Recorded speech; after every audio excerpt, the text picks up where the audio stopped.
Le cortège se formera dans la halle Auveau et par la rue du Général de Gaulle gagnera la place du colonel Augustin Manchard où il se disloquera. Oui, Voilà. parce que tout de même, la mise en liberté de Cour-Écoulé est un scandale. Nous tenons à exprimer notre indignation. Oui, mais je crains que vous ne deviez vous indigner sans défiler. Pardon? Je suis malheureusement obligé d'interdire cette manifestation qui pourrait passer pour une provocation. Provocation? Eh oui. Nous n'allons pas vers le quartier des Bronchettes, nous passons... Cher monsieur Pelu, nous sortons à peine d'une émeute qui a failli nous rayer de la carte. Les cendres sont encore chaudes, ne soufflons pas dessus. Vous n'aurez pas déployé vos banderoles dans la halle Auveau qu'un commando des Bronchettes vous aura disloqué au lance-pierre. Ensuite, ils assommeront les 3 gendarmes valides qui nous restent et ils se referont les 20 vitrines toutes neuves de la galerie marchande.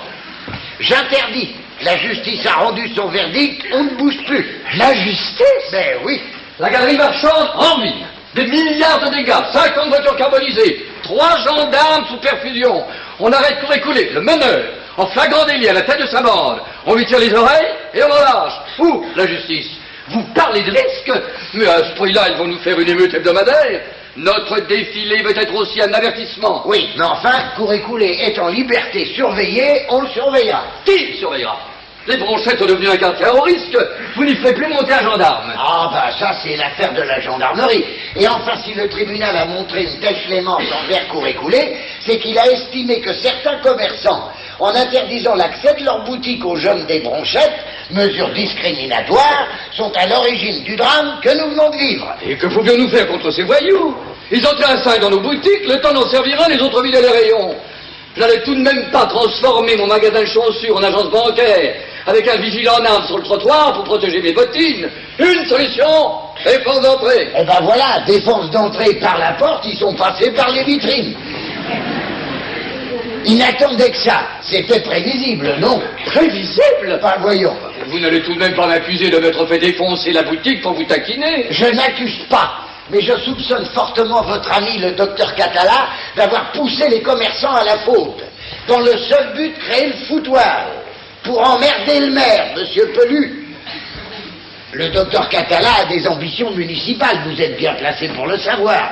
Alors on titille les Bronchettes jusqu'à ce qu'ils rasent la ville et je porte le chapeau.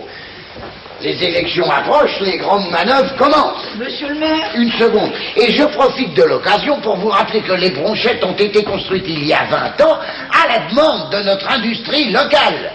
La bretelle. La bretelle Saint-Plongeaise était alors agonisante, il fallait de la main-d'œuvre, pas chère, ou au noir, pour lutter contre la bretelle thaïlandaise. Nous avons donc importé de la main-d'œuvre au point d'en désertifier le Maghreb. Et où l'a logé la main-d'œuvre? Les Bronchettes. Manquait simplement une loi interdisant à la main-d'œuvre de se reproduire. Résultat, aujourd'hui, dans la bretelle Saint-Plongeaise comme chez Usinor à Thionville, de moins en moins d'œuvres, de plus en plus de mains. Et pas de solution en vue. Sauf à empiler nos 3 millions de main-d'œuvre dans un gros avion qu'on enverra s'ouvrir façon Canadair au-dessus de Mostaganem. C'est à l'étude, mais ce sera long. Bon, alors en attendant, monsieur Pelu, on se calme et on vit avec. Monsieur le maire, je vais faire part aux membres de l'association. Ah ben voilà une bonne idée, faites part aux membres. Et dites au docteur Catala, votre drapeau, le chef des membres, qu'il n'a pas encore le cul dans mon fauteuil.